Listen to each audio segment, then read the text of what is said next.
په تیرو لسو میاشتو کې له پاکستانه د تورخم له لارې د اسناد لرونکو او بې اسنادو له 15,000 زیاتې کورنۍ راستنې شوې دي. مسؤلین د پخوا په پرتله د راستنېدونکو کورنیو د شمیر د کموالي خبره کوي. دوی وایي په صفري نقطه کې کډوالو ته ګڼې اسانتیاوې رامنځته کړي او د دوی په ګډون ګڼ شمیر نورې مرستندویه ادارې هم ورته بېلابېل ډوله لومړني خدمات وړاندې کوي. د دوی پر وینا اوس مهال د ورځې تر 50 کورنۍ راستنېږي چې 50 سلنه یې پکې قانوني اسناد لرونکي دي.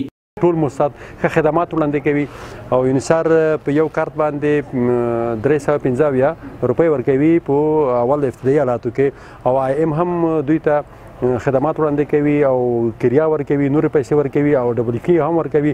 دغه نه وروسته امارت خپل سیستم لري، د هر کارت په سر باندې 10,000 افغانۍ ورکوي. قانوني اسناد لرونکو ته بیا د یونیسیار مرستندویه اداره په تورخم کې بېلابېل لومړني خدمات وړاندې کوي. د ملګرو ملتونو د کډوالۍ یا یونیسیار ادارې مسؤلین د تیر کال په پرتله د راستنېدونکو کډوالو د کموالي خبره کوي. دوی وایي چې بشري او نورې مرستې ورسره بیا د دوی اداره په سمرخیلو مرکز او مینو ته له رسیدو وروسته ترسره کوي.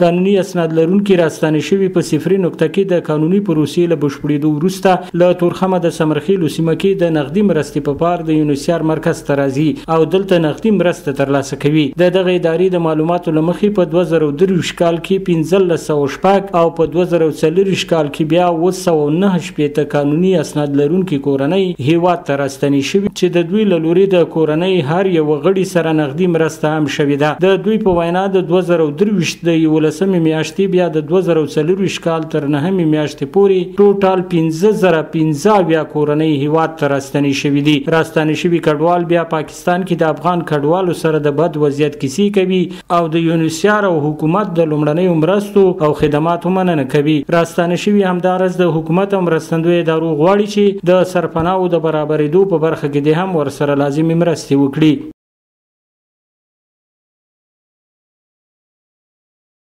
هیره دې نه وي چې د قانوني اسناد لرونکو ورخوا له پاکستانه په جبري ډول راستنه شو بې اسنادو کډوالو سره هم یو شمېر مرستندویه ادارې او حکومت له لوري نغدي او وړینې مرستې ترسره کیږي او د حکومتي ادارو د مسؤلینو پر وینا له تورخمه تر خپلو مینو د ستنېدو کرایه هم ورکول کیږي.